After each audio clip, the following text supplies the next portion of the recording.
extensión del tronco hacia adelante, precisamente por la disminución que tiene las masas musculares, empieza a buscar posiciones antálgicas y para mantenerse erguido.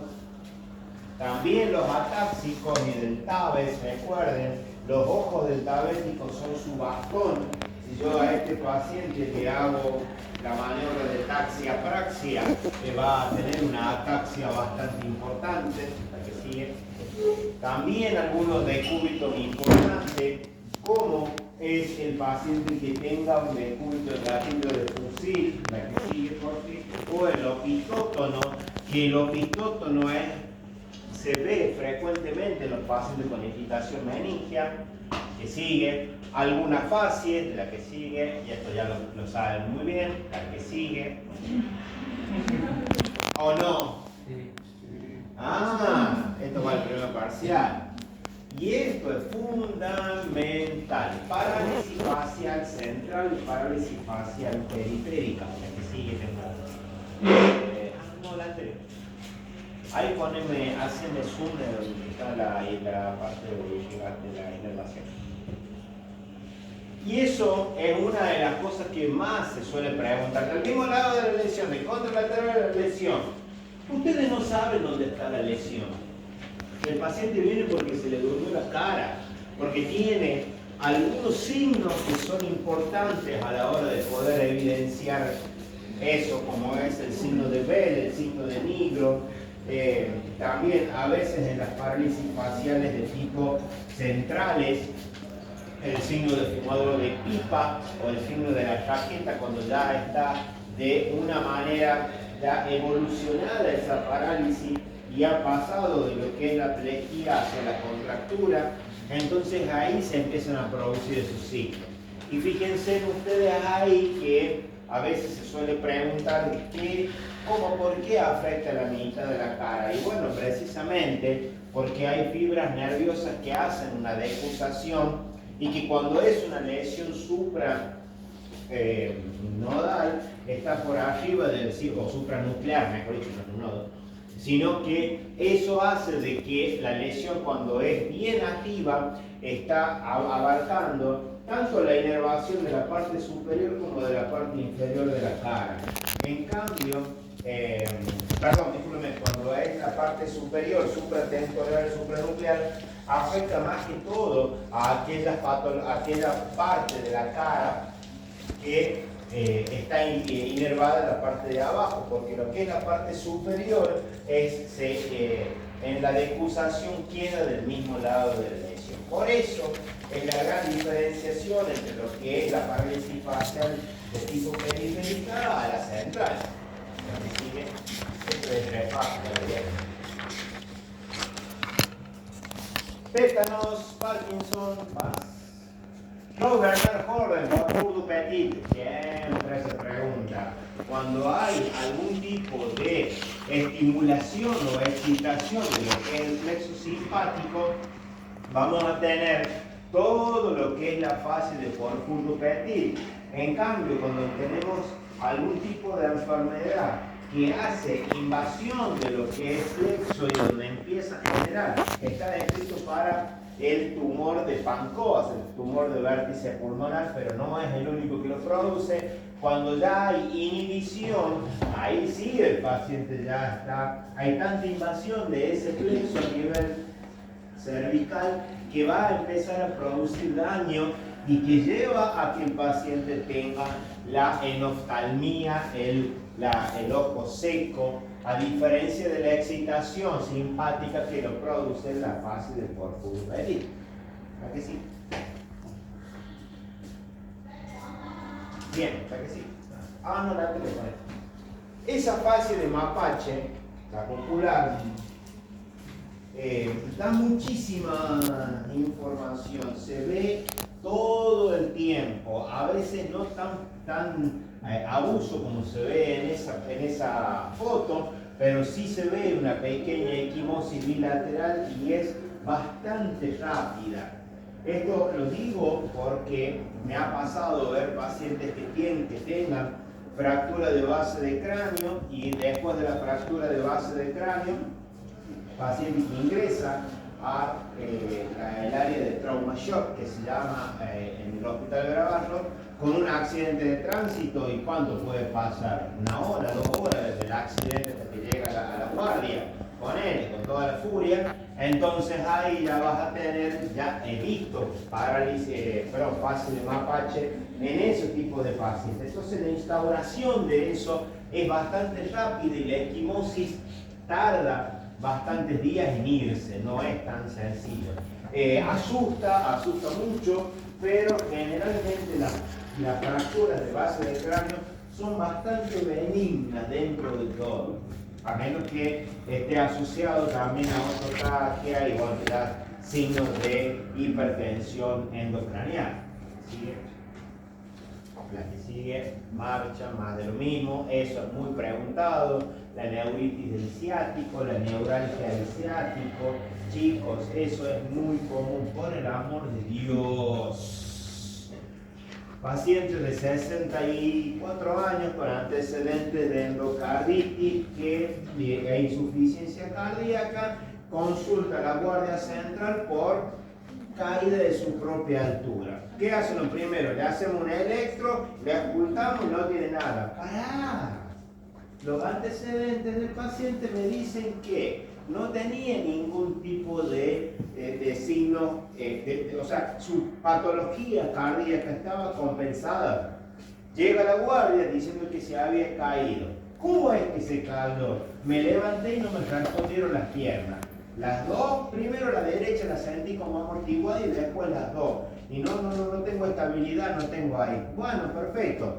Le hacen una tomografía, mejor dicho, perdón.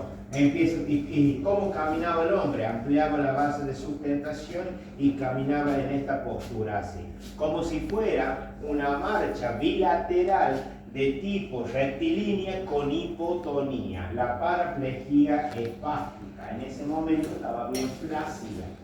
¿Qué hacen la guardia? Le hacen una tomografía, que no debería ser, le hacen una tomografía, ya se veía disminución de los discos y lo mandan a la casa. A ver, chicos, por el amor de Dios, que les quiere para toda la vida, un paciente que está teniendo unos signos neurológicos como son esos, no lo puedo mandar a la casa así, como que sí, a la mañana el paciente estaba caminando y a la tarde no, eso no es normal. Se le hace una resonancia, que es lo que debería hacer, donde se ve protrusión del disco por sutura del disco interlateral, una postura del disco complicada, con ya directamente compresión de lo que es la médula espinal. Ya por eso el paciente caminaba de esa manera. ¿Quién se da cuenta? El cardiólogo. Me cago en la mierda. ¡Ah, puta madre! Lo veo al paciente y dice, te ven mover a vos al otro día, y dice, porque la verdad es que no sé qué hacer, dice, ando en silla de ruedas. Cuando yo le di de alta al paciente, yo llego por consultorio, el paciente camina todo el tiempo. ¿Y cómo puede ser? Le hago la prueba, el paciente tenía una disminución de la sensibilidad, de la motricidad y de la fuerza.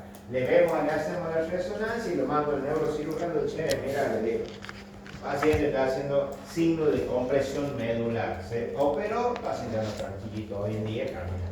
¿Para que sí? Otra, esa ya la conocen a todas, esa es la miopática, la atáxica, la cerebelosa, la espástica, ahí mándate un montón porque eso ya lo vieron. Recuerden que los, ¿cómo se dice? Pares craneales se tienen que evaluar del primero al último. Déjame la anterior, a ver ahí. No, la que sí. Ahí. Cada uno de los pares craneales tiene que saber si es motor, si es sensitivo, sensorial o vegetativo, o tiene todo, como es en este caso. No les van a preguntar a ustedes el núcleo, dónde se encuentra el origen real y aparente, no, pero saber qué es un par, si es protuberancial, si es mesencefálico, si es vulvar, a dónde está ubicado. Entonces, eso que yo les pongo ahí en la diapo, que al principio veo la función, veo de dónde viene, a dónde estamos ubicados, para saber que cuando tengo alteración de ese par, a qué altura tengo yo la lesión. Eso es al revés. ¿Verdad que sí? Vamos nomás por las otras cosas. Todo, bueno, ahí está lo de la parálisis facial, ¿verdad? Signo de Bell, signo de negro. Mi hijo Mati ya dio todo eso. ¿Dio la espinal? No me interesa. Es un chico. Muy bien. Motilidad. En el estudio, chicos, de la motilidad, nosotros tenemos que saber qué tipo de motilidad vamos a ir a buscar o qué tipo de motilidad es la que nosotros vamos a poder hacer en el examen físico. Para eso tenemos motilidad voluntaria, fuerza muscular, tono muscular, trofismo muscular y también los reflejos, tanto superficiales como profundos. Están dentro de motilidad, praxia y taxia, ¿cierto? Forma parte también de motilidad, aunque en muchos libros se lo ponen como, por una cuestión didáctica, se lo ponen como capítulos distintos. Entonces ustedes tienen que saber cuáles son aquellas maniobras que debemos hacer. ¿La que sigue? Motilidad activa o fuerza muscular. Todos los movimientos de fuerza muscular tienen que ser comparativos. Esa comparación que yo voy a hacer es sobre el lado izquierdo y derecho del paciente. Y para eso nosotros tenemos algunos tipos de maniobras. Para determinar la fuerza muscular activa, tenemos que hacerlo siempre con movimientos de oposición. Esos movimientos de oposición son muchísimos. Para miembro superior, lo más utilizado es la maniobra de los anillos, en donde yo le voy a pedir, levantar los bracitos así, cerrar los dedos ahí. Yo te voy a poner los dedos dentro de tus anillos tratando de vencerte, ¿sabes?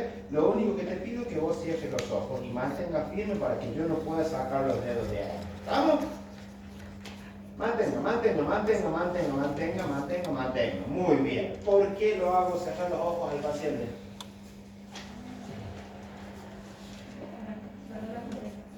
¿Para qué? ¿No escuché? Para Ojo que no ven, pero no sienten. Estoy infartado, doctor, vamos a cerrar los ojos. Para que interprete de forma refleja cuando siente que empezás a tirar. ¿Qué pasa con la fuerza muscular? La fuerza muscular no es algo que es de tipo autónomo, sino que es activa. Al ser motilidad activa, tiene todo lo que es un cortejo ¿cómo se dice? Voluntario. ¿Qué quiero decir? Si el paciente tiene una disminución de la fuerza muscular, que para nosotros se denomina como paresia. Si tiene una paresia y es muy leve, el paciente tranquilamente puede llegar a influir en eso. Cuando es muy leve, ¿cierto? El paciente, y vos le pedís que cierre, lo hace a conciencia. Pero si después vos le decís, che, viste, el partido de anoche empieza a disminuir. Cuando vos le das al paciente algo en qué pensar, o maniobras de distracción. Las maniobras de distracción existen varias, se llaman maniobras de Chandra-Six. Esas maniobras, una de ellas es pedirle al paciente que cierre los ojos, porque de esa forma el paciente no puede intervenir en forma total cuando ve una paresia. Por eso todas las maniobras de motilidad activa son con los ojos cerrados. También existen otro tipo de maniobras, como es apretame la mano, apretame, por ejemplo, la mano hacia adelante, hacia atrás, todos movimientos de oposición a los músculos. Nosotros tenemos que evaluar que la fuerza muscular tiene que ser capaz de vencer la fuerza de gravedad, capaz de desarrollar el movimiento máximo para lo que fue concebido esa articulación y ese grupo muscular, y también tenemos que poder hacerlo de una manera sin que el paciente sea consciente de eso. Entonces, Esa cantidad de músculos que nosotros vamos a utilizar pueden ser variables. Le pedimos al paciente si está acostado.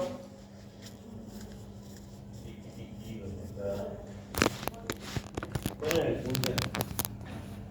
Pon el puntero ahí, fíjate en el.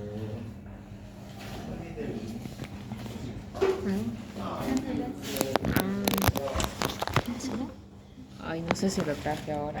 Este tipo de maniobras que se realizan con el paciente en la cama, nosotros le pedimos que levante, le pedimos que levante la pierna, que levante un brazo, que haga un movimiento como este, donde yo le voy a pedir al paciente que haga una flexión o extensión del pie y de la pierna, en donde nosotros vamos a ir cotejando de manera contralateral los músculos que estamos ocupando. Le suelen decir el signo del acelerador, del embrague, de lo que quieran ustedes. Muy bien. Bien, buenísimo. Vale la pena. Y después tenemos las maniobras de Vareo. Esta es una de las maniobras más utilizadas, tanto Vareo como Mingazzini, para miembros superiores o inferiores, con el paciente parado, miembros superiores extendidos, y esto es algo que nosotros cuando determinamos, ¿esto para qué se utiliza? Se utiliza para determinar algunas disminuciones de lo que es la fuerza muscular, pero de manera suave, porque cuando el paciente tiene una plejía, va a decir, levante los brazos, y el otro, no puedo, es muy evidente. Pero ¿qué pasa cuando no es tan evidente? Préstame las manos, vamos a estirar, vos cerrame los ojos y mantenerlas ahí todo el tiempo que puedas. Yo te voy a soltar, ¿sabes? Muy bien, ahí, mantenga. ¿Por qué le subo las manos? Gracias. Porque si el paciente tiene una disminución de la fuerza activa y es muy leve, no va a poder levantar el brazo de esa manera. Yo se lo tengo que levantar. Una vez que lo posicioné, eso es cuando es muy leve. Ahora, si te ven, sí, porque se me cayó el brazo, a ver, levanta el brazo. No lo puedo levantar, ya no te hace falta ni hacerle Mingazzini, ni Vareo, ni nada por el estilo. ¿Por qué? Porque ya te das cuenta en ese mismo momento que no tiene la capacidad de vencer la fuerza de gravedad. Entonces, al no poder vencer la fuerza de gravedad, entramos en una categoría de, ya vamos a ver cuál, para poder evidenciar y poner a la historia clínica el grado de compromiso que tiene la vía piramidal en este caso. Para ese tipo de maniobras, esta que está ahí, para este tipo de maniobras existe también para miembros inferiores, pacientes de cúbito dorsal, le hago flexión de la pierna sobre el muslo y le pido que mantenga en esa postura. Cuando hay una disminución de la fuerza muscular, esa parecia va a generar que uno de los pies caiga antes que el otro. Cuando existe una disminución importante, una disminución suave de lo que es la fuerza muscular a nivel de lo que son miembros superiores, se le pide también al paciente que haga una oposición hacia la fuerza de, de gravedad, pero con el paciente acostado o sentado.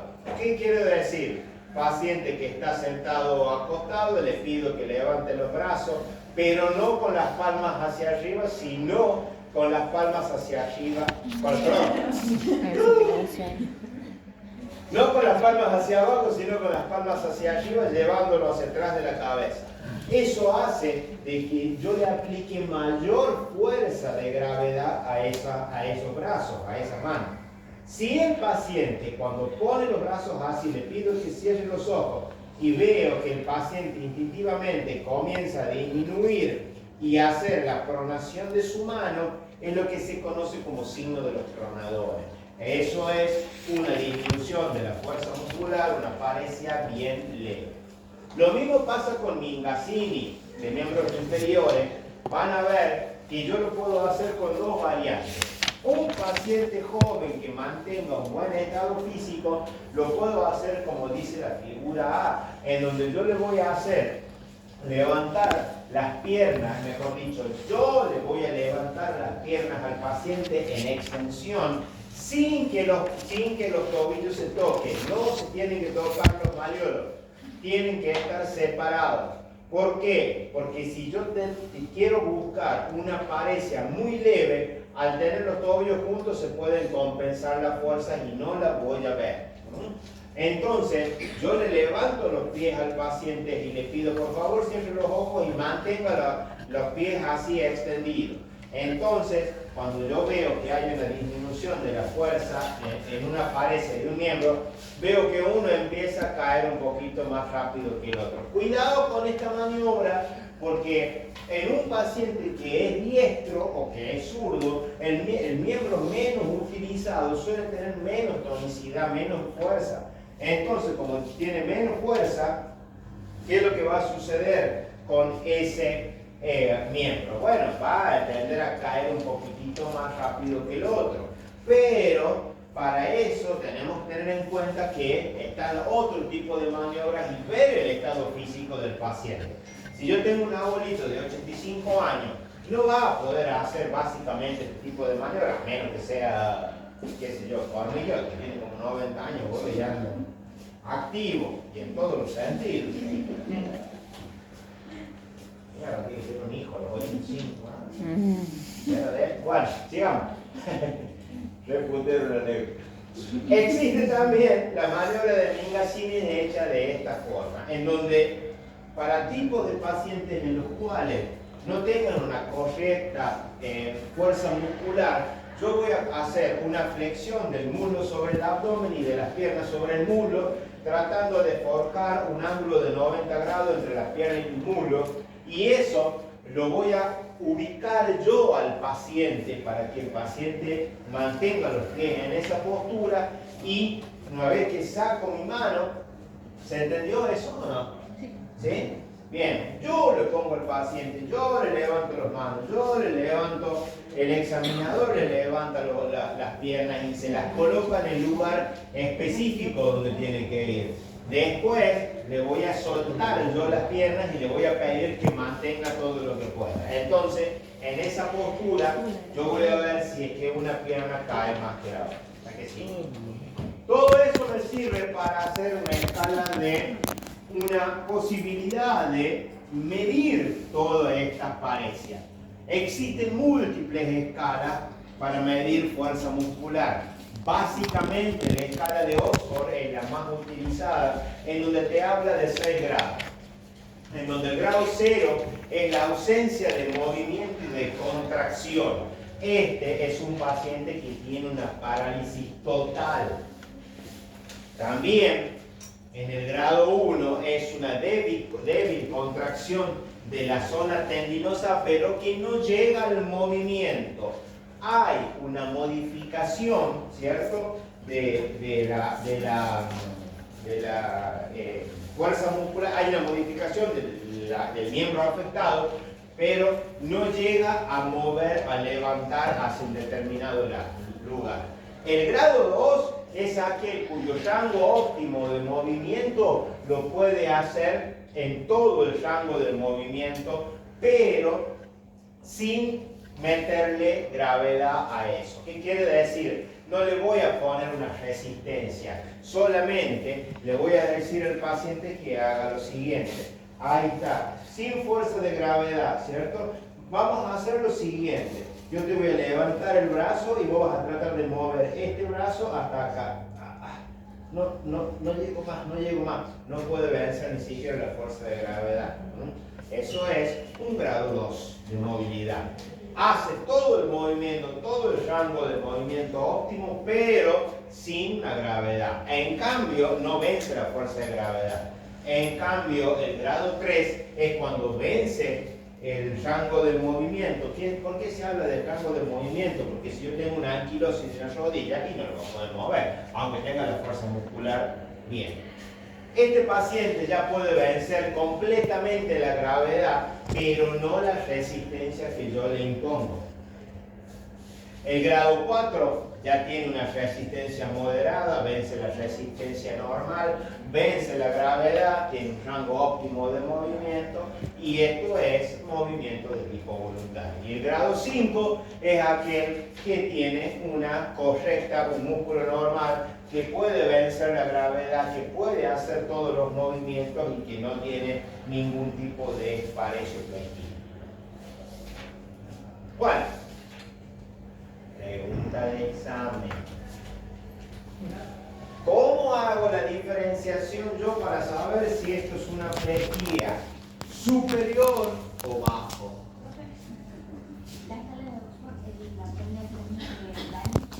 Es distinta, es muy parecida. La escala de Daniels o la escala de Oxford se utilizan las dos a la par. No hay una. Actualmente se puso más de moda Oxford, ¿cierto? Hoy, de acá a 2 años, volver a Daniels, ¿cierto? Es muy parecido, son muy parecidas, se utilizan las dos. Cualquiera de las dos está bien, nada más que les puse la de Oxford porque es la que actualmente más se usa, ¿cierto? Nada más, pero la de Daniels parece la misma. Entonces, a ver, como yo les dije varias veces, creo que con ustedes tres que habíamos visto un paciente neurológico, tenemos que diferenciar si esto es una paresia o plejía superior o paresia o plejía inferior. ¿A dónde está el problema? ¿Primera motoneurona? ¿Segunda motoneurona? ¿Está en la placa neuromuscular o está en el músculo? Entonces ahí yo voy a ver que las parecias de origen o plejía de origen central casi nunca es un solo músculo, sino que es un grupo muscular. A diferencia de lo que es periférico, que esto ya afecta precisamente a un músculo en particular. Yo tengo un amigo mío que, bueno, también más o menos hay de 35, 40 años, ¿viste? La típica, que sube la moto y le digo, mirá, esta moto no es para vos, 450, 2 tiempos, frená, despacito, que yo estoy bien, y que te otro salta, pum, pa, se pega un golpazo. En una de las curvas saltó y se cayó. ¿Qué fue? El nervio humeral hacia el lado. Porque son periféricos, porque son mucho más distales. Entonces ahí vos vas a tener que la hipotonía y la flacidez es permanente. Permanente. Cuando son de origen periférico. En la central no hay atrofia muscular. Lo que hay es una atrofia por desuso. Ustedes van a ver que un paciente que tenga una ACV que haya quedado con una hemiplegia espástica, perdón, una hemiplegia flácida, después cuando hace la espástica al tiempo, tiene una disminución de la fuerza muscular y de las masas musculares, pero eso es a la larga, no a lo corto. Entonces, esa es la otra gran diferencia que tenemos entre lo que es una plejía de origen central a una que es de origen periférico. Y así sucesivamente, se los dejo a eso para que lo lean porque esto es fundamental, muy importantísimo. No hay signo de Babinski en lo que es la periférica, solamente lo tiene la central. ¿A qué sigue? Tonotrofismo. Bueno. Ese trofismo, que es la correcta estado de nutrición y el correcto estado de masa muscular que nosotros tenemos, eso se ve a la inspección y a la palpación. ¿Cómo se hace? Se mira el músculo y los relieves óseos. Ustedes habrán visto y se han enfrentado a pacientes que son ancianos, que tienen todos los años juntos y que van a ver que ya los musculitos son mucho más flácidos, que no se ven los rebordes musculares, no se ve, viste, que vos decís, bueno, acá hay algo de trofismo, no, porque ya lo está perdiendo. También lo podemos medir cuando es asimétrico, y cuando es asimétrico, nosotros vamos a ver que en forma asimétrica vamos a tener una disminución del diámetro muscular. ¿Ya que sí? La palpación de las masas musculares me sirve solamente para poder evidenciar una disminución de lo que es el trofismo cuando es bien marcada. No siempre es tan sencillo. Bueno, ¿cuáles son las alteraciones? Atrofias, hipertrofias, pseudohipertrofia, como pasa en las miopatías de Duchenne. Estos pacientes parece que tienen unos músculos bastante buenos, pero realmente no están funcionando como deberían. Y así sucesivamente, ¿no? Son las alteraciones que nosotros vamos a tener en cada uno de estos movimientos. Todo lo muscular hace referencia a ese estado de contracción mínima, según Cannon, que hace de que el músculo mantenga su correcta simetría y su correcto funcionamiento. ¿Cómo se explora esto? Yo también voy a ver en tonitrofismo las masas musculares, si tienen los relieves y los rebordes como deberían ser, o hay alguna disminución de lo que es eso. ¿Le voy a hacer algún tipo de maniobra? Sí. Voy a hacer maniobras de palpación y también maniobras de movimiento. Los movimientos y las maniobras que yo voy a hacer se describen como la maniobra de pasividad de Stewart Holmes y la maniobra de pasividad de Andrés Thomas, también la maniobra de lo que es talón isquion y lo que es mano-hombro. Cuando yo tengo un paciente que tiene, por ejemplo, una alteración de lo que es la motricidad o del tono, yo tengo que saber cuáles son los rangos de normalidad. Para eso, una manito, paciente, déjame los ojos por favor, yo lo único que voy a hacer, te voy a llevar la mano esta al hombro, ¿sabes? Bien, ahí, vos no hagas absolutamente nada. Y trato, miren acá, trato de juntar la mano con el hombro. Entonces acá voy a tener entre 1 a 2 traveses de dedo como signo de normalidad en lo que es la normalidad en el tono. Cuando hay hipertonía,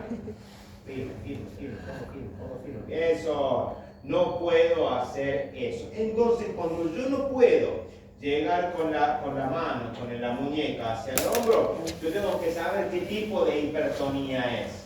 Entonces para eso yo voy a hacer esa maniobra y después, miren acá, trato de extender. Mantengo. Ahí aparece la maniobra de lo que se conoce la hipertonía de tipo espástica o la de que tenga contractura o la que tenga rigidez. La hipertonía con contractura es característico del síndrome piramidal. Es lo que se conoce como contractura en... ¿Cómo se llama? No. ¿Cuál? Signo de la navaja, exactamente. ¿Y cómo hago esa maniobra? ¿Le tiro el brazo? No, pará, no se tira el brazo. Se hace la maniobra mano-hombro, trato de llegar. Cuando yo detecto la hipertonía, ahí comienzo a vencer esa hipertonía. Y si el vencimiento de la hipertonía es abrupto, se conoce como signo de la navaja. Cuando la hipertonía baja en esta forma, se habla del signo de la rueda dentada de Nigro. Cuando yo veo que la hipotonía tengo de un paciente que tenga una hipertonía, una hipotonía, y yo no sé qué tipo de hipertonía tiene el paciente, y es bilateral, existe lo que se conoce como la maniobra de pasividad de Andrés Thomas. Ven para acá. Paraste, mirando a los chicos allá, yo te voy a bajar de la cintura. Vos lo único que tenés que hacer es mantener los brazos completamente sueltos y con los ojos cerrados, por favor. Lo que voy a hacer va a ser moverte la cintura de un lado hacia el otro, ¿sabes? Muy bien. Cállese, Mario. ¿Qué hicieron los brazos? Compensaron el movimiento. Cerra los ojos de vuelta, por favor. Vamos de vuelta, pero ahora por el otro lado. ¿Ven cómo compensa? Gracias. Cuando yo tengo una hipotonía, ¿qué es lo que hacen los brazos? Signo de la bandera. Ahora, ¿te asustaste? Esa maniobra a veces genera esto, ¿por qué? Porque es una manera en la cual vos lo que estás haciendo es sacándolo del eje al paciente. Entonces vos lo mueves hacia un lado y ¿qué hizo ella? movió los brazos compensando el movimiento, tratando de compensar. Eso es la maniobra de pasividad. Sí, que es de manera brusca, digamos. Claro. Es que no lo vi porque si no Sí, me estaba tentando. Y después tenemos las maniobras, bueno, ahí está lo que estábamos diciendo de el signo de la navaja y el signo de la rentada, del signo de la rueda dentada de la cremallera. A estos tipos de hipertonía, yo tengo que saber si esa hipertonía es de origen meningio o no, si es por irritación meningial. Para eso tenemos las diferentes pruebas, como son, por ejemplo, el signo de la rigidez de nuca. Signo de la rigidez de nuca, yo veo que ustedes le dicen al paciente, ¿qué hace? Me duele acá, ¿ves? Pará, invítame a salir, dame una vueltita, págame el zapato mínimo. Espera. Mire, señor Juan, yo le voy a tratar de levantar la cabeza, lo único que trato de hacer es que cierre la boca y voy a hacerle este movimiento tratando de que la cabeza llegue acá, ¿sabes? No puedo, me duele muchísimo. Cierre los ojos, por favor, cierre la boca con suavidad. Trato de llevar ahí. Trate de tocarse la pera con la mandíbula, con el esternón, con el pecho. Paciente abre la boca. Ese movimiento solamente, aunque no haga el grito meningio, aunque no lo haga, ya se considera signo de irritación meningia. Para eso existen las maniobras como de Kerning 1, Kerning 2, Grudzinski 1, Grudzinski 2, en donde yo qué trato de hacer, de vencer esa contractura que el paciente está teniendo. En la maniobra, ahí les estoy poniendo ahí, en donde en Kerning 1 ustedes van a ver que el paciente está sentado, está acostado en la cama y yo lo que voy a hacer es tratar de levantarlo. Ustedes han visto que nosotros habitualmente cuando queremos ocultar los pulmones, nosotros nos enfrentamos a pacientes en cama, ¿cierto? Están de cúbito dorsal. Nosotros ¿qué hacemos? ¿Se puede sentar por favor? Y nosotros le ayudamos a levantarlo. Esa misma maniobra con el paciente en decúbito dorsal, trato de levantarlo al paciente desde lo que es la región dorsal, lo trato de levantar y el paciente, como le genera eso dolor, flexiona las piernas. Esa flexión de las piernas es para reducir la tracción de las terminaciones nerviosas, de las salidas nerviosas a nivel de los agujeros de conjunción, y eso es positivo para nosotros para decir que esta maniobra es positiva cuando flexiona las piernas cada vez que yo lo quiero incorporar al paciente. Cuidado con esto, porque yo no lo tengo que hacer al paciente que lo haga solo. ¿Por qué? Porque aquel paciente, ¿cuántos de acá pueden hacer esa maniobra? Acostados así, se levantan así sin flexionar las piernas. No. Y son poquitos, ¿por qué? Porque los abdominales me dicen, maestro, para meterle un poquito más de entrenamiento para hacer esa maniobra. Eso es algo muy común, chicos, como ustedes tengan un paciente que es anciano, que no tenga una suficiente cantidad de actividad física, yo no le puedo decir levantate. Cuando se levanta va a flexionar las piernas porque es algo normal, es común para vencer el movimiento. Por eso lo tengo que ayudar yo al paciente. Kerning 2 es un paciente en donde está en decúbito dorsal, yo le elevo la pierna como si fuera la maniobra del hacer, trato de levantarle la pierna y ese estiramiento de las raíces nerviosas le produce dolor y te flexiona la pierna. Grudzinski 1, en donde yo le voy a pedir al paciente que se mantenga lo más en decúbito dorsal posible, le tracciono la cabeza sobre el tórax al paciente y lo que realiza el paciente para vencer o para disminuir ese estiramiento neuronal, flexiona las piernas.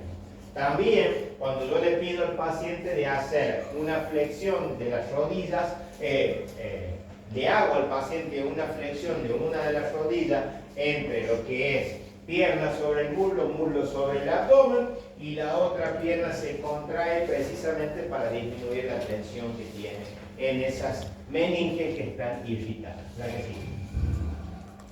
¿Alguna duda hasta ahí? Motilidad involuntaria. La motilidad involuntaria es una de las cosas que nosotros utilizamos a la hora de hacer los reflejos. Esa motilidad involuntaria no es una respuesta motriz, secretora, es completamente involuntaria. La que sigue, por favor. Entonces acá nosotros vamos a buscar a los reflejos en, la motilidad se va a dividir en lo que es reflejos profundos o SHOT, osteotendinosos, los superficiales que son los cutáneos mucosos o cutáneos mucosos, dentro de los cutáneos mucosos están los cutáneos abdominales también.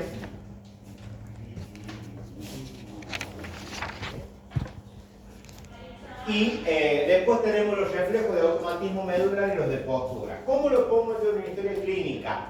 Antiguamente, cuando las historias clínicas se hacían a mano y las tenías que escribir, hacíamos un viejito, así como ese que está ahí, una figura humanoide, y le íbamos poniendo dos cruces cuando era positivo, y una cruz cuando era débil, ausente cuando no tenía esos reflejos.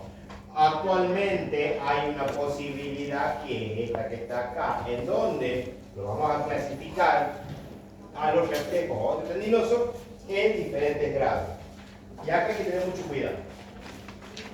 Porque el normal se considera al reflejo normal cuando yo le produzco la estimulación al paciente y eso genera de que haya una respuesta completa del músculo con contracción de las masas musculares, pero a esa contracción de las masas musculares suelen vencer también la fuerza de gravedad. ¿Por qué les digo esto? Porque cuando hay solamente contracción muscular sin vencimiento de la fuerza, se conoce como estadio 1, grado 1 de reflejo. Cuando el paciente hace una respuesta exagerada, se habla de reflejo vivo. Y acá hay que tener mucho cuidado porque en el grado 1, 2 o 3 de esto es normal. ¿Por qué puedo decir que es normal? Porque un reflejo que solamente mueva el músculo, pero que no levante el miembro que estoy estimulando, se considera normal. En cambio, la hiperreflexia se define cuando yo tengo signos de liberación piramidal. Cada uno de estos reflejos puede ser influenciado por la vía piramidal. ¿Qué quiero decir con esto? Que si el paciente no lo tengo completamente relajado y no lo tengo al paciente distraído, él me puede inhibir de manera voluntaria ese reflejo. Pero cuando yo tengo un síndrome piramidal, ese síndrome piramidal, la inervación piramidal que yo estoy teniendo de ese músculo no está. ¿Por qué? Porque está bloqueado por una ACV, un tumor, no sé, lo que ustedes quieran. Y largan los reflejos de liberación piramidal. Se llaman así. ¿Cuáles son? Babinki y su sucedáneo. Cuando yo tengo Babinki y su sucedáneo, o tengo clonus de mano, de pie, de rótula, ahí yo estoy hablando que tengo una hiperreflexia. Se denomina ausencia del reflejo cuando es evidenciado por electromiografía. No hay manera semiológicamente de decir que el reflejo está ausente, no hay. ¿Por qué?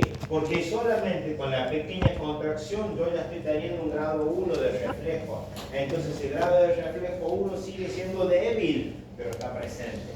Para yo poder decir que el paciente tiene ausencia completa de reflejo, tengo que sí o sí hablar de una electromiografía. Que aparezca la espalda. Sigue. No, Andrés. Ahí está.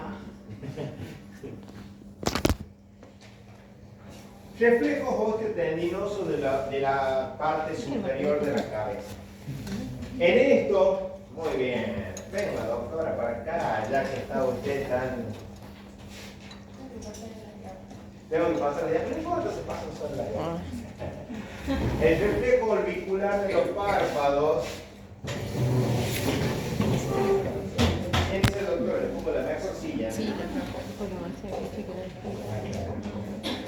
El reflejo superciliar o el reflejo de tipo nasopalpebral, esto es pregunta de examen. Superciliar o nasopalpebral tiene una vía aferente que es el quinto, una vía eferente que es el séptimo par y un centro protuberancial. Para eso me sirve. Con el paciente, con los ojos cerrados, los brazos arriba de la mesa, las piernas separadas, tranquila, por favor, separa las piernitas ahí. Voy a hacer una percusión desde arriba hacia abajo, con los ojos cerrados del paciente, en lo que se conoce como el tercio interno de lo que es la arcada superciliar. Cerrar los ojos de una vez, ¿qué haces ahora la pícara? Cada vez que yo solamente al tocar ese lugar ya produzco el reflejo. Lo mismo sucede con el reflejo de tipo glabelar. El reflejo glabelar tiene que ser en algún lugar en donde el paciente no se espere bajo ningún punto de vista que yo le vaya a tocar. Entonces yo estoy permanentemente hablando, distrayéndola para que no me produzca todo lo que se tiene que producir en el reflejo. Abre los ojos, mira esto acá. ¿Qué va a pasar si yo hago esto acá? Ajá, ahí más o menos va, ¿no? Queriendo. Miren cómo lo inhibió. Ahí ya lo inhibió, porque lo está mirando. Claro. Al estarlo mirando ya directamente te lo va a inhibir. ¿Quieres una patada en el pecho o un vaso de agua?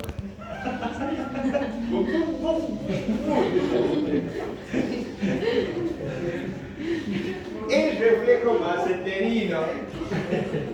Qué jodida, es para que se despierten todos durmiendo. Ahora es un mate, güey. Dale un mate o lo pasa del pecho, alguna de las dos cosas. El reflejo maceterino se puede hacer de dos maneras, ya sea con un bajalengua, que le he visto a la Anto hacerlo varias veces, ya sea con el bajalengua o también con sin el bajalengua. ¿Cómo se hace el reflejo maceterino?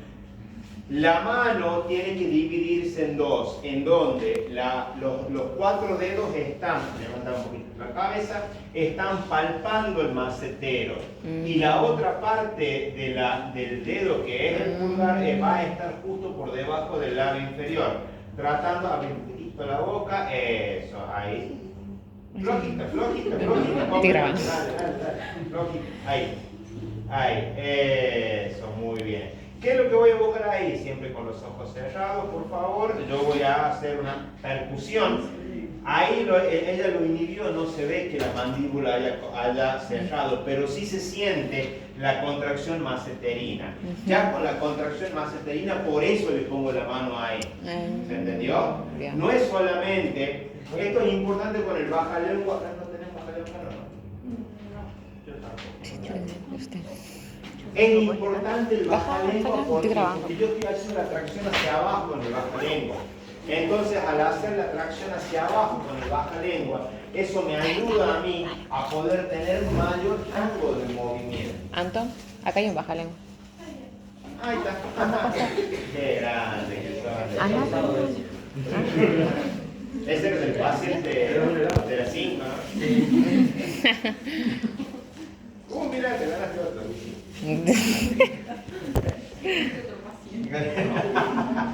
Abrí un poquitito la boca, ya te voy a abrir un poquito la boca. Ahí, guarda con los labios. Ahí, exactamente, cerrando los ojos, por favor. Yo ahí estoy traccionando hacia abajo para ayudarla, ¿cierto?, a que se pueda abrir la mandíbula y traccionar lo que son los maceteros. Una vez que yo hice todo eso, voy a hacer la percusión justo al final tratando, ahí está, eso, y ahí se contraen los maceteros.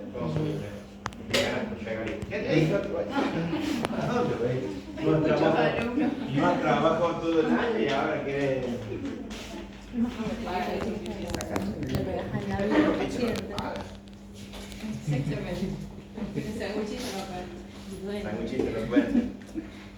Bien, después brazo de estudio en diferentes formas de hacerlo a los reflejos, como es bicipital, precipital, cúbito pronador, también llamado, mal llamado estilo radial, y el braquio radial y el cúbito pronador. Ese tipo de reflejo se lo hace de la siguiente manera. Con el paciente sentado, miren acá cómo pongo el brazo yo de ella. No es que yo lo voy a poner así y le voy a ir a percutir sin ningún tipo de reparo anatómico. Yo tengo que saber dónde está el reparo anatómico. Por eso el brazo se ubica de esta manera. Para que el brazo se mantenga completamente relajado, yo voy a palpar el tendón del bíceps. Una vez que lo palpe el tendón del bíceps, ahí donde yo voy a hacer esa percusión. Y esa percusión que yo voy a hacer a nivel del tendón del bíceps, trato de que en el caso de ella que no tiene un tendón del bíceps contramarcado porque es mujer y generalmente las mujeres suelen tener mucho menos la tensión de ese tendón, entonces voy a percutir sobre mi dedo. En ese punto donde tengo que hacer la percusión, eso, ¿viste cómo se contrajo? Vení, párate para este lado, por favor, y tócale acá. Entonces, yo le voy a preguntar, ¿de dónde eras vos? ¿De qué parte de Jujuy? No soy de Jujuy. ¿Se contrajo o no se contrajo? Es para molestar, ¿no? Y para hacer que se concentre en otra cosa. Cuando ella se concentra en otra cosa, me libera. Me libera el reflejo. Entonces, al liberar ese reflejo, ahí es en donde yo puedo llegar a hacerlo sin tener que invadir el sistema piramidal de ella. Lo mismo sucede con el tricipital. En este punto, yo voy a hacer una percusión a nivel del tendón del tríceps, y acá está medio complicadito por la sencilla razón, ¿ves? Lo estoy inhibiendo bastante. ¿Y de qué parte de Jujuy era? Ahí se quiere controlar un poquito. El estilo radial, fíjense en la diapositiva en donde el tricipital se lo puede hacer también con el paciente en decúbito dorsal.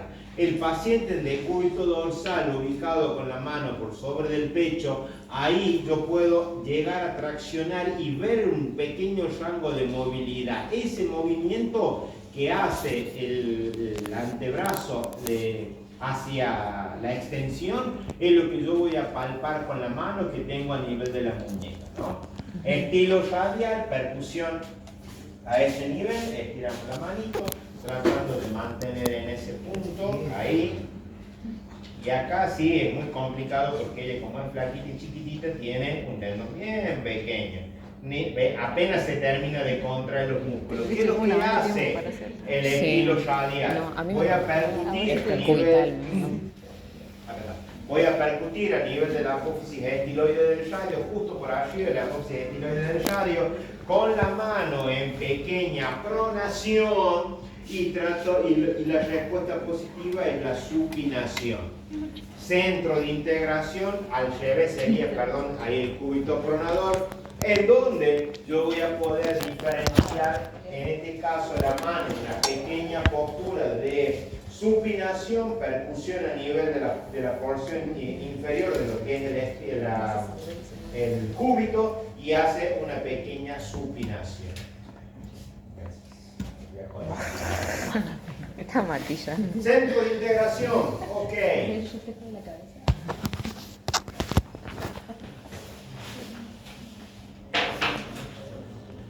C5, C6, C7, C8. ¿Se entendió? Otra vez. C5, C6, C7, C8. Esos son los lugares en donde yo voy a ir pasando. Esos son los lugares en donde yo voy a hacer los reflejos de tipo miembro superior. Y los lugares en donde va a haber el centro de integración. Medio pubiano, con el paciente en el cúbito dorsal voy a percutir a nivel de lo que es la sínfisis del pubis del paciente. La respuesta normal es la contracción con abducción de lo que son los miembros inferiores.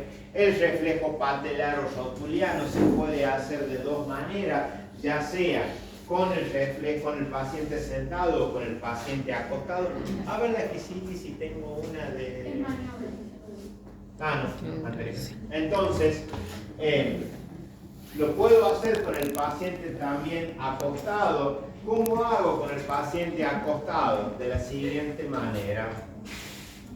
Estiro las piernitas para acá. Exactamente. ¿Estás cómoda? Ok. Para yo poder hacer este reflejo con el paciente acostado, yo me tengo que poner al costado del paciente en la parte derecha y voy a hacer de la siguiente manera, en donde voy a hacer una base de sustentación con mi mano, tocando lo que es la rodilla, en este caso izquierda de ella, y voy a evaluar la parte derecha. Cérrame los ojos, por favor. La idea con esto es poder hacer, en este caso es mucho más sencillo. Eso, ¿por qué contraes esta? Esta no era. Qué guacha que sea, ¿no? Tax. En ese punto, yo voy... Aproveche padre. Ya que estás ahí, en ese punto yo voy a hacer de esa manera el reflejo rotuliano. Lo mismo pasa también con el reflejo del tipo aquiliano. ¿Qué es este tipo de reflejo? Lo bueno es que tiene que son tendones grandes, independientemente de si es mujer o hombre, vas a tener una mejoría y una posibilidad de poder hacer la percusión directamente sobre el tendón. Ahí el problema que estás teniendo es que el pie no está relajado. Ponelo arriba del otro. Ponelo arriba del otro. Así. Flexionar el pie. Flexionar. No, la otra. Flexionar. Ponelo el pie arriba del otro. Eso, muy bien. Pero si ya te acostumbras ya. ¿Verdad? Dale, ¿dónde sos de Raúl? No, ni siquiera de Raúl. De niño. Cuidado con la cuneta. ¿Qué tienen que tener en cuenta que les he corregido a varios de ustedes? La percusión no es como la estás haciendo vos, no es. Una tabla, claro. Es un movimiento a lo, no sé, Abel Pinto, si querés. ¡Tax! Con la muñeca, nada más. ¿Ah? La muñeca, el antebrazo no se mueve.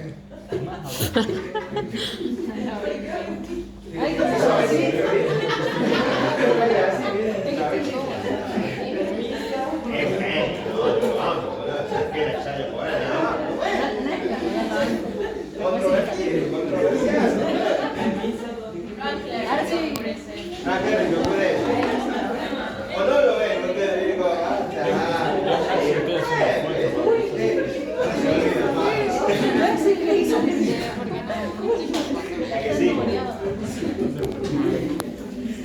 las maniobras de Gendrasix son las maniobras más utilizadas.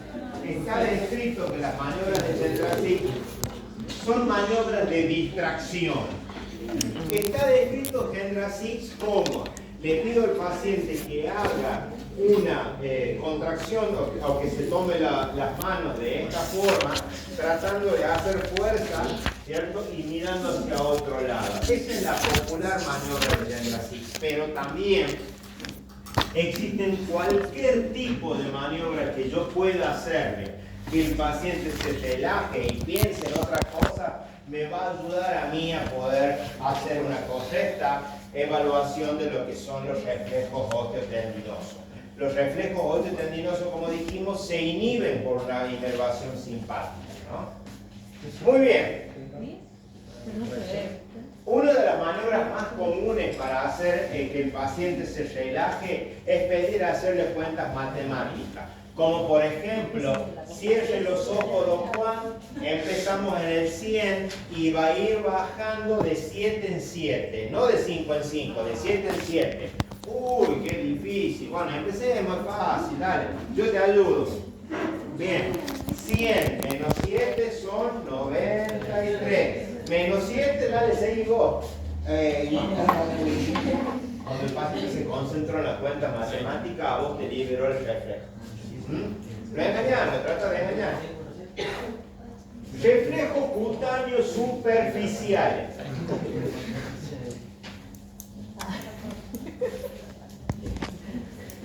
Reflejos cutáneos superficiales.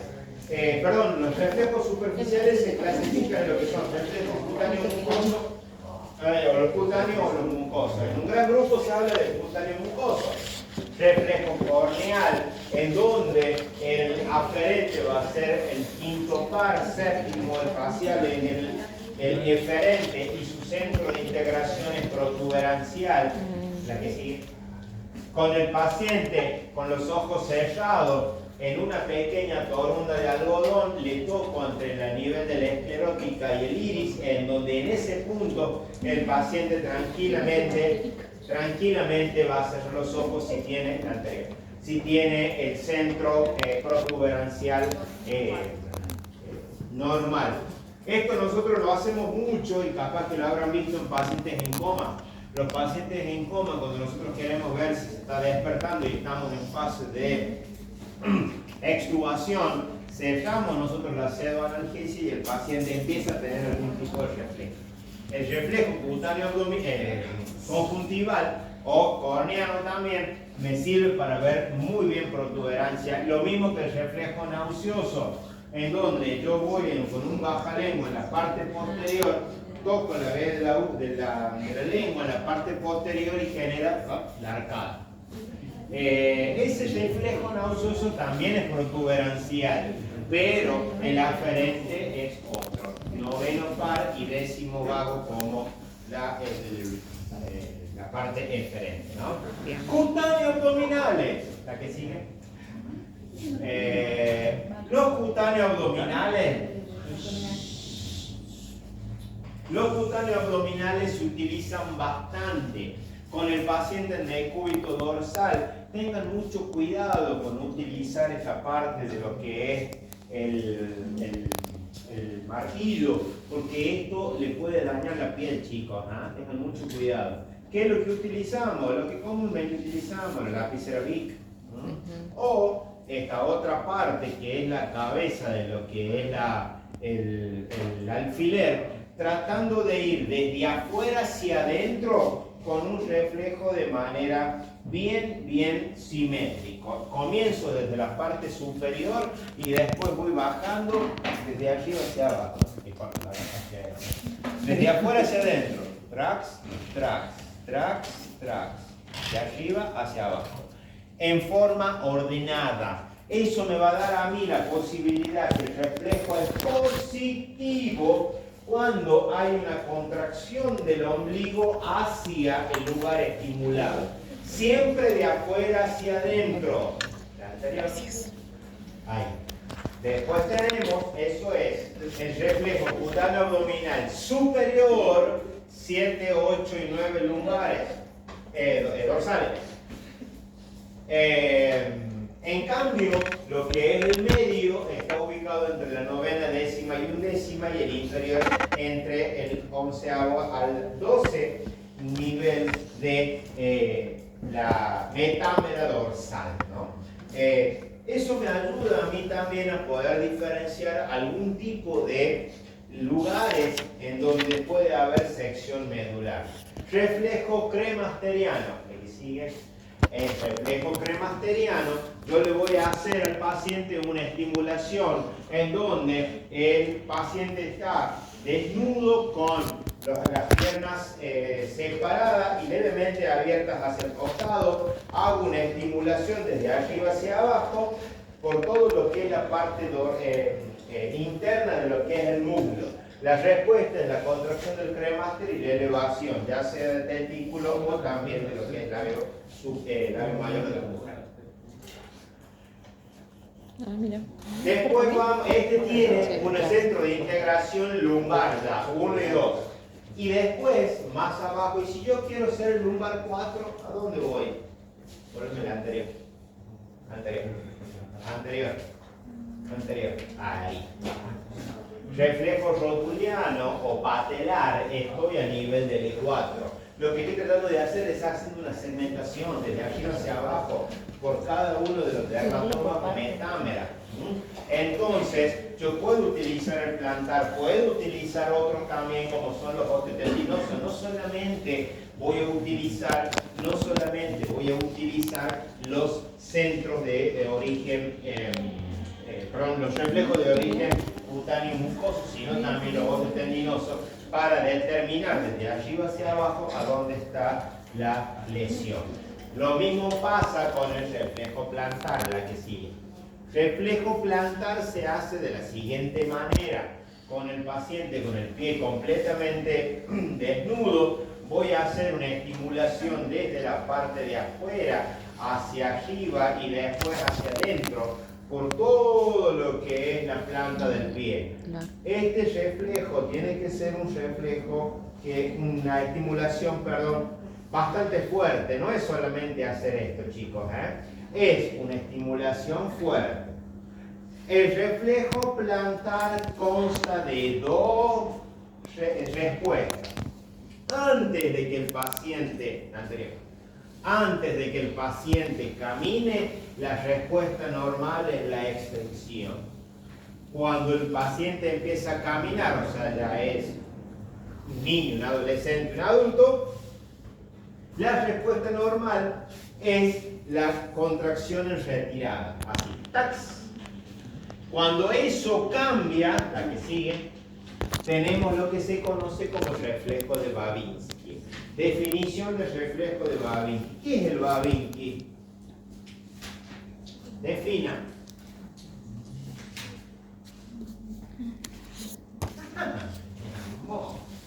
La elevación del dedo.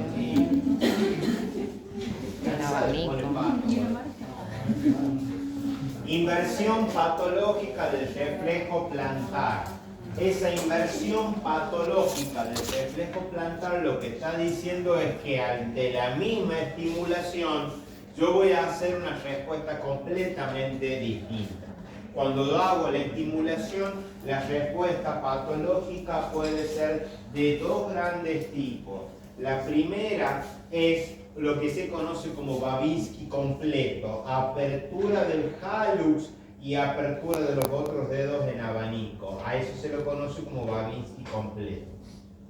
El Babinski incompleto solamente es la apertura del hallux. Existen otros como son, por ejemplo, Oppenheim, Schaffer y Gordon, que son la compresión de las masas musculares gemelares en Gordon, la compresión de lo que es el tendón de Aquiles a nivel de lo que es Schaffer, y Oppenheim, que es una estimulación por toda la cresta anterior tibial que me lleva a mí a producir exactamente el mismo efecto. Babinski nada más está. Era otra no. La de Schaffer y Gordon. No, solamente Babinski.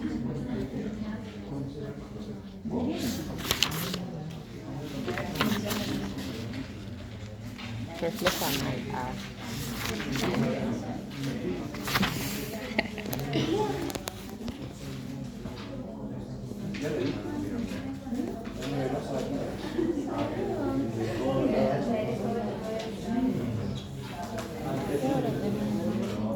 Mañana a las 10, ¿qué no? Ay, por suerte mañana no tenemos tormenta. Vamos a ver el tiempo largo. Ew. Ay, me cae bien,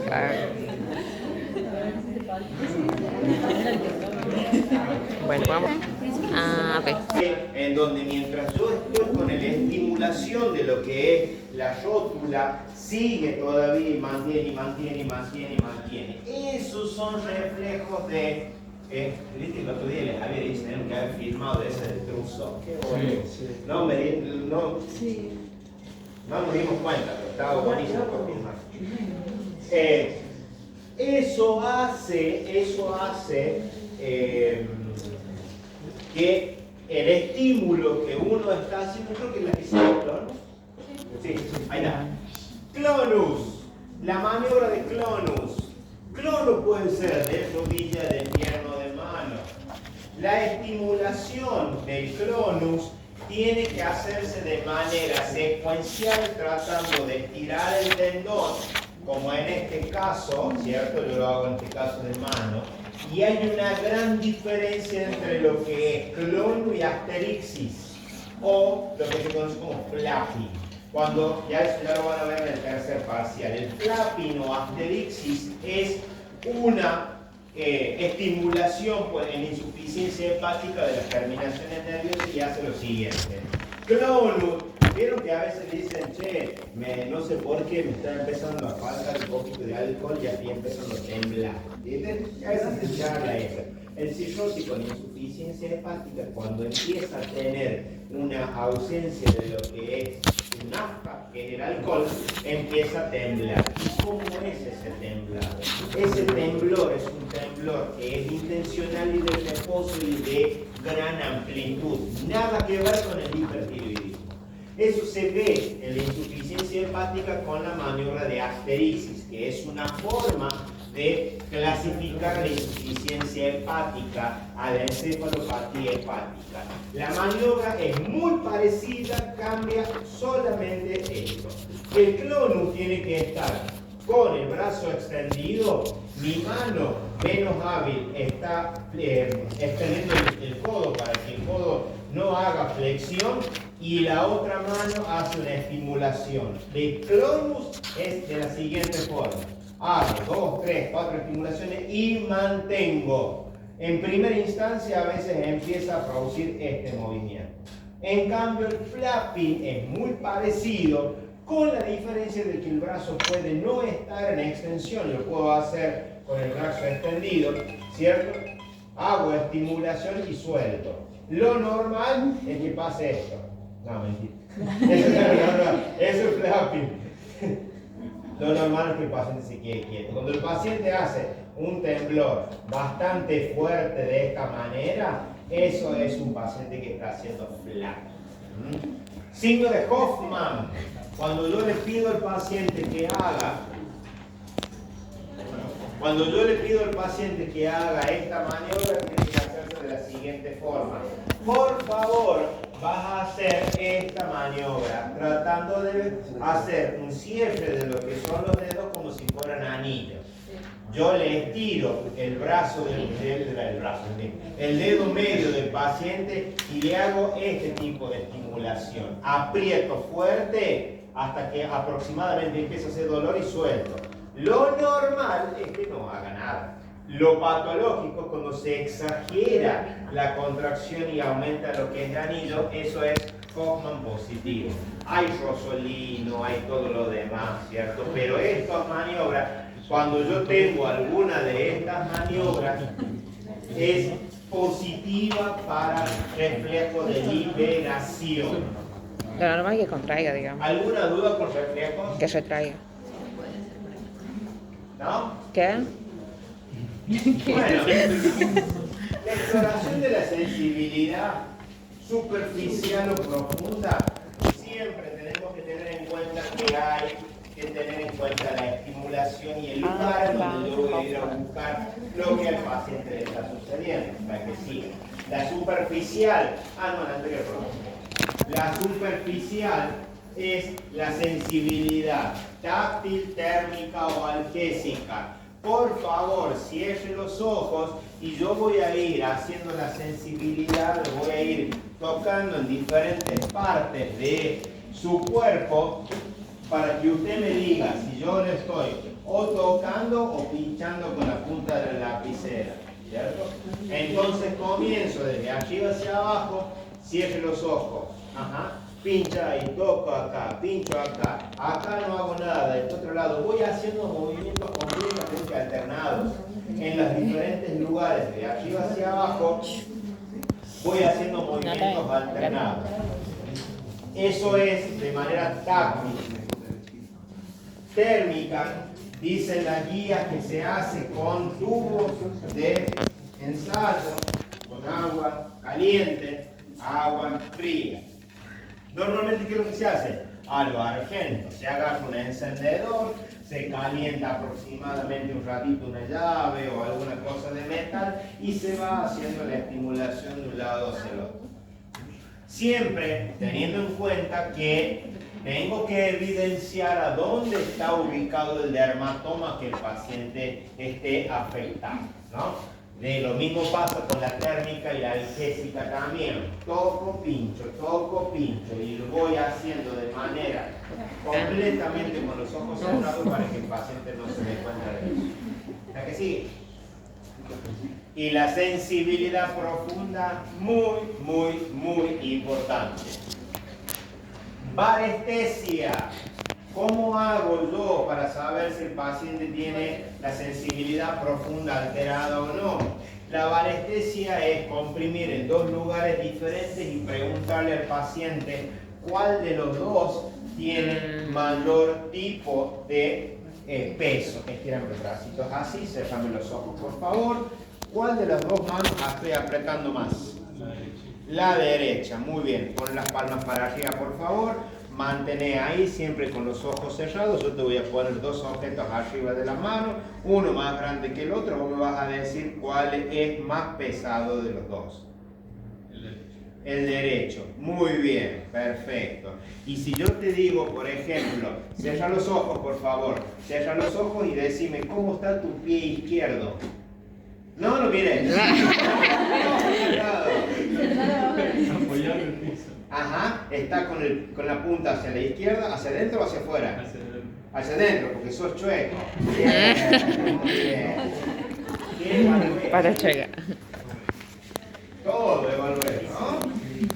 Valoré parestesia, valoré barognosia, no, perdón, valoré batiestesia. También puedo... ¿Ya lo perdí? Ah, ok.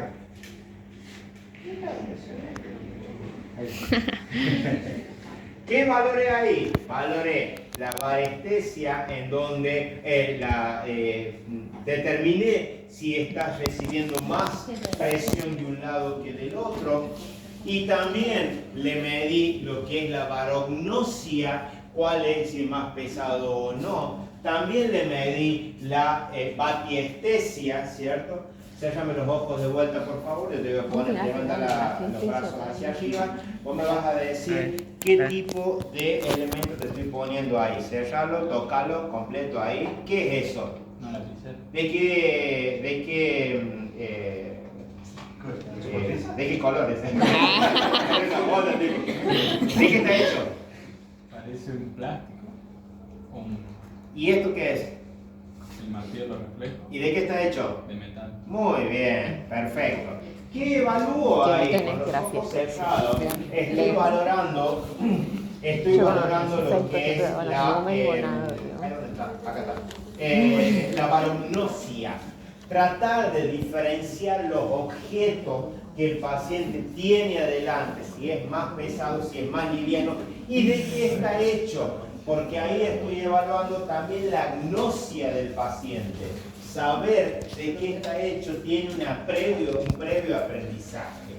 Lo mismo pasa con la grafiestesia, en donde yo le puedo hacer un dibujo en la mano, un número, lo que sea, en alguna parte del segmento corporal, para poder determinar si el paciente solamente con la estimulación de la mano sabe qué le estoy dibujando en ese segmento corporal. La que sigue, eso es grafiestesia. ¿Alguna duda? ¿Hasta acá? Ya terminamos. Taxia-praxia. ¿Y qué es eso de praxia? Es la capacidad de hacer movimientos, tanto habituales, pero que tienen unas características esos movimientos. Esos movimientos tienen que ser ordenados, realizados de manera sistemática y que tenga una finalidad de manera efectiva. Haceme un favor, ya que estás acá, puedes tomar un poquito de agua. Qué hincha pelota, ¿no? Qué jodido. Dale, dale. Sí, claro, por supuesto. Muy bien, muchas gracias. ¿Cómo ella diferenció que el agua estaba en este lugar y no en el otro? ¿Ah? ¿Cómo supo de que para poder hacerlo, para poder tomarlo tenía que ponerlo así y no así? ¿Cómo sabía que tenía que la tapa sale de esta manera y no a presión? Son todos movimientos ordenados con una finalidad adecuada. Ella tuvo que decirle a su cerebro, vas a elegir el rosado y no el, no sé qué color es, verde, azulado, turquesa, azul, verde. el color petróleo y el petróleo de Hormuz, de Venezuela, tuvo que saber qué iba a utilizar. ¿Cómo lo iba a agarrar? No lo agarró con las dos manos, no, con una sola mano. Tuvo que decidir agarrarlo y levantarlo. Tuvo que decidir abrirlo para poder beber el líquido que está dentro, que tiene un olorcito de cerveza. ¿Por qué todo eso? De esa manera es como yo voy a evaluar la praxia. Ejemplo, señal de la cruz, abrocharse, desprenderse la camisa, subirse la campera, escribir o hacer cualquier tipo de movimiento, pero nosotros tenemos que saber que ese movimiento tengo que evaluar varias cositas. Primero, el plan. La decisión que el paciente tiene, la ejecución y la finalidad. Chicos, eso es muy importante, porque cuando se alteran estos fenómenos, estamos diciendo nosotros de que tenemos lo que se conoce como apraxia. Decisión de utilizarlo, coordinación de los movimientos, fuerza adecuada y también la finalidad. Quiero decir que ella no agarró una lapicera, agarró la botella. La abrió de una manera que era la común y no la dio vuelta o le abrió la otra tapa. No, eligió cada una de las secuencias del movimiento para realizar ese movimiento de manera ordenada. Entonces, cualquier tipo de esos movimientos me ayuda a mí a poder determinar si el paciente tiene una apraxia adecuada o no. Cuando la apraxia es ideacional, el paciente no tiene la representación mental. ¿Qué quiere decir eso? El paciente no sabe cómo utilizar eso, pero cuando tenga sed, ¿qué hace? Toma agua. Lo agarra involuntariamente y toma agua. Eso es una apraxia de tipo ideacional. En la motora, el paciente tiene la representación mental. Yo sé que tengo que levantar la botella con la tapa para arriba, abrir solamente la tapa pequeña, no la más grande, y llevarme la botella a la boca para poder tomar agua. Pero no lo puede hacer. Lesión de corteza frontal. Y que cuando es mixta, cuando el paciente no puede cumplir la orden, pero sí lo hace automáticamente, a eso es lo que se conoce como la apraxia de tipo idiomotor. ¿Sería lo mismo que el síndrome confusional?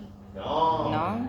Síndrome confusional son completamente distintos. El síndrome confusional habla más que todo de lo que es la orientación temporoespacial del paciente. Es el viejito que sale a comprar pan y termina en el banco. Sí. ¿Me entendés? Porque se pierde. Así le pasa a un amigo mío, se fue a una casa y terminó en la hora. Claro. Claro. Coordinación taxia. Acá nosotros no evaluamos si el paciente está teniendo una correcta utilización, porque son movimientos completamente anormales, totalmente anormales, en donde, son movimientos completamente, ¿cómo se dice? Automáticos, no necesito un previo aprendizaje de lo que está pasando. ¿Por qué hiciste eso? Porque se iba a caer. Vos ni siquiera pensaste, tíralo de vuelta. Vos ni siquiera pensaste, directamente lo hiciste. Eso sería una apraxia. ¿Por qué? Porque ¿qué estás midiendo ahí? Estás midiendo la distancia, la velocidad que te lleva el objeto, a dónde va a caer, cómo vas a poner tus manos, los movimientos agonistas, antagonistas y sinergistas para que se pueda llegar a no caer eso. ¿Qué hice yo? Puse la mano más adelante. Entonces, ¿qué pasó con el objeto? Paso para atrás. Eso es una ataxia. ¿Me entendés? Cuando vos tenés una ataxia normal, todo lo que es los movimientos ordenados y coordinados que no tengan una finalidad, que en realidad tienen una finalidad, pero no necesitan de previo aprendizaje. No hace falta que alguien te dijo a vos que el sello no tiene que ir en el piso. Vos directamente, tu cerebro en milésimas de segundo interpretó que eso se iba a caer. Entonces vos tenías que evitar que eso se caiga. Para eso pusiste en evidencia todo lo que es el sistema simpático y parasimpático y adrenérgico y no adrenérgico y colinérgico para poder hacer una correcta estimulación, estirar el brazo, hacer el movimiento correcto, no apretarlo, no así, sino así, porque sabías que tenía mejor posibilidad de que el sello no se caiga. ¿Entendés? Todo ese procesamiento que nosotros lo hacemos automáticamente es lo que evaluamos de taxia. ¿Cómo lo evaluamos en el paciente? Bueno, vamos viendo primero, la exploración puede ser en taxia estática o taxia dinámica. Si yo al paciente lo pongo en posición parado, con los pies unos al lado del otro, los brazos al costado y le pido que cierre los ojos, lo normal es que el paciente empiece a tambalearse pero no se caiga. ¿Se entendió? Pero si a este paciente yo lo pongo con los pies hacia adelante, hago lo que es la ataxia de tipo, que somos medio chuecos, tenemos un pequeño problema. Hago lo que se conoce como prueba de Romberg sensibilizado. ¿Qué estoy evaluando y cómo es que se manifiesta esto? Cuando yo pongo un pie delante del otro, lo que estoy haciendo es disminuyendo mi base de sustentación. Y fíjense cómo me trato de ir hacia un lado, hacia el otro, contraigo de un lado, contraigo del otro, ¿cierto? Los músculos, para evitar de que me pueda llegar a caer. Eso pasa porque está medianamente ordenado en mí todo lo que son sensibilidad superficial, sensibilidad profunda, haces espinotalámico, haces boliburda, todo eso hace, y después la vía eferente que hace de que haya contracción muscular de manera efectiva para un movimiento de manera coordinada. Eso es lo que se conoce como maniobra de Romberg. Romberg sensibilizado en las taxias normales, en la taxia estática. El paciente no hace absolutamente nada. En el caso de la ataxia dinámica se va a evaluar con diversos tipos de movimientos. Estírame el dedo así, por favor, vamos a jugar a este, ¿cierto? De esta manera, trato de tocar la punta del dedo. Le pido al paciente que con los ojos cerrados se trate de tocar la punta de sus dedos, ¿cierto? Le pido que se toque el lóbulo de la oreja contralateral. Le pido que con los brazos abiertos se toque la punta de la nariz o se toque el lóbulo de la oreja contralateral. Cuando las maniobras son en el propio paciente, yo voy a hacer con los ojos cerrados. Cuando es dedo e índice, hacer. Tocame la punta del dedo, una vez, dos veces, mirarlo. Otra vez. Saque. Baja la mano. No, está bien, está bien. Muy bien, ahora con los ojos cerrados. Muy bien. Cuando el paciente lo tiene que hacer con la mano examinador, con el examinador, primero tiene que hacerlo con los ojos abiertos para conocer la espacialidad del médico y que el médico no se mueva, ¿me entendés? Eso es lo que a vos te va a dar la posibilidad de hacer las maniobras de taxia de tipo dinámica. Otra forma es lo que se conoce como maniobra de talón-rodilla. Esta maniobra es combinada. No es solamente lleva el talón hacia la rodilla contralateral. Listo, ya está. No. Le pido al paciente que haga lo siguiente. Lleve el talón del pie derecho hacia la rodilla izquierda con los ojos cerrados. Pero cuando llegue a la rodilla, baje por toda su canilla, por toda su meseta tibial, y después que llegue hacia el dorso del pie, vuelva a colocarlo justamente por debajo, al lado del otro pie. ¿Qué evalúas ahí? Evalúas la coordinación que tiene el paciente para llegar hacia la rodilla, la coordinación que tiene para bajar por todo lo que es la tibia, y por último, ¿cómo se llama eso? que lo ponga al costado. Evalúa toda la coordinación completa. ¿La que sigue? Sí. Entonces, por eso tenemos lo que se conoce como los diversos tipos de ataxia. existe lo que se conoce como ataxia periférica, que esta tiene Schomburg positivo, tiene la marcha atáxica, tiene hiperreflexia o arreflexia, dependiendo del tipo de periférica que tiene, el talón rodilla afectado y tiene esos efectos, alteraciones de la propiocepción cuando nosotros le pedimos hacer, por ejemplo, barognosia o grafiestesia. En cambio, la ataxia de tipo medular también tiene Schomburg positivo, marcha borracho de acá a la China, con la marcha atáxica, ¿cierto? Y tiene alteraciones también de los movimientos finos. La cerebelosa. Esa cerebelosa es muy característico porque tiene la marcha cerebelosa, que me han comentado que es así. Entonces, según mis primos, en donde también va a tener algunas otras cositas más, como lo que es adiadococinesia. ¿Cómo se evalúa la ataxia en adiadococinesia? Bueno, bailándolo de la mona. Tac, tac, tac, tac, tac, tac.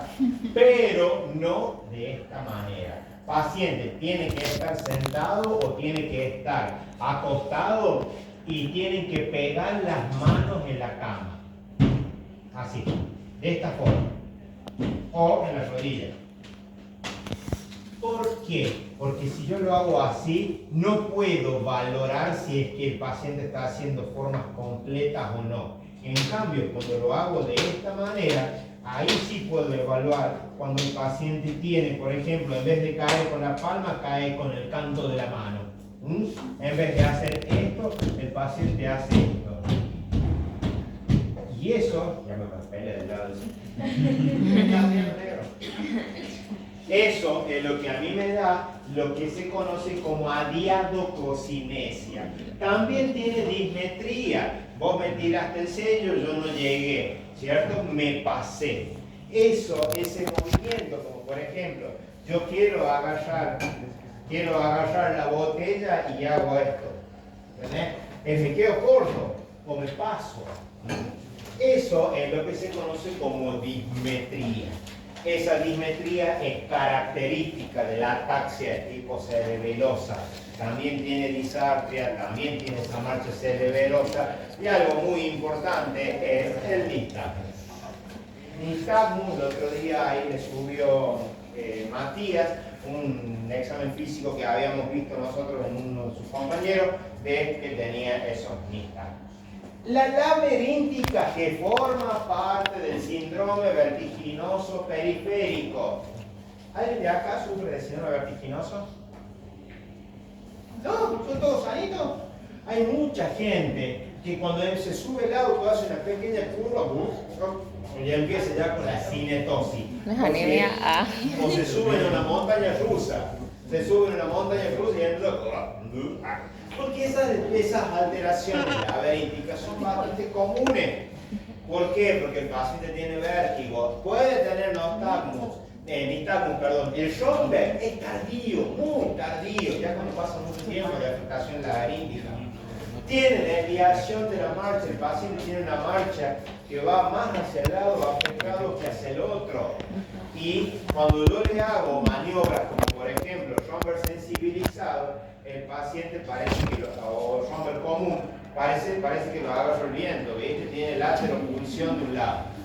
¿La que sigue? ¿Se entendió? Sí. ¿Alguna duda hasta acá? No. Chicos, cualquier duda que tengan, pregunten. Lo mismo que le dije para el primer parcial. El primer parcial es suavecito comparado con él. No.